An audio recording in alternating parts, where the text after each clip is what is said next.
I give myself about an hour on social media each day, not because I want to get lost in it, but because I like to observe people. I pay attention to the algorithm, the conversation, the emotional state of the world we're living in today. Lately, I've seen so many videos of women carrying the weight of life completely on their own.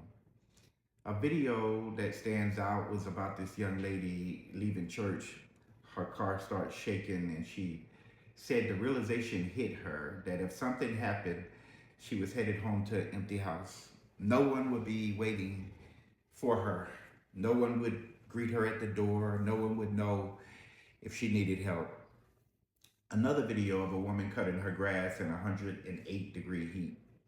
I'm sure that after she finished, she still had to cook dinner, kids to care for, pay the bills, wash laundry, and a house to maintain.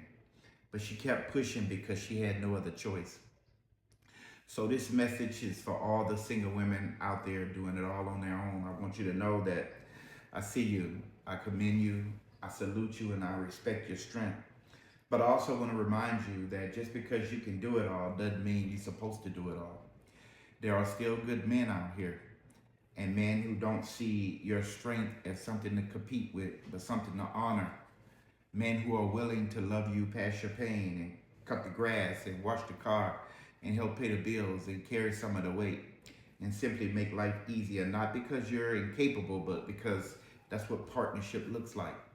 But for that to happen, it has to be healing. It has to be trust. It has to be a willingness to let your guards down and allow someone to love you.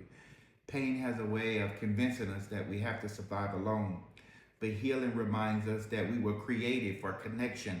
From the very beginning, God never intended for us to do life alone.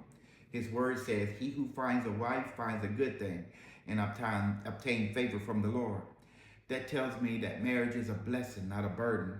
It's a partnership built on love, sacrifice, and communication, kindness, and mutual support. So to every woman, continue to walk in your feminine grace. Stay loving, stay kind, stay gentle and understanding, and willing to communicate. Don't let life disappointments harden your heart and convince you that everyone is still the same.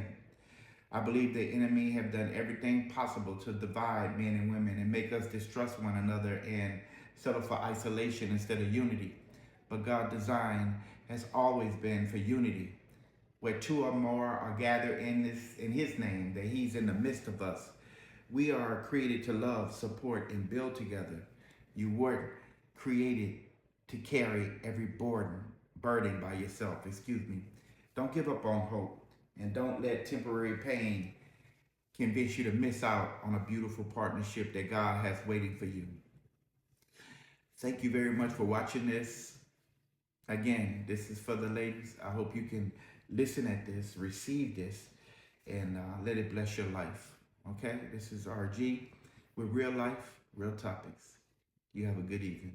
Bye-bye.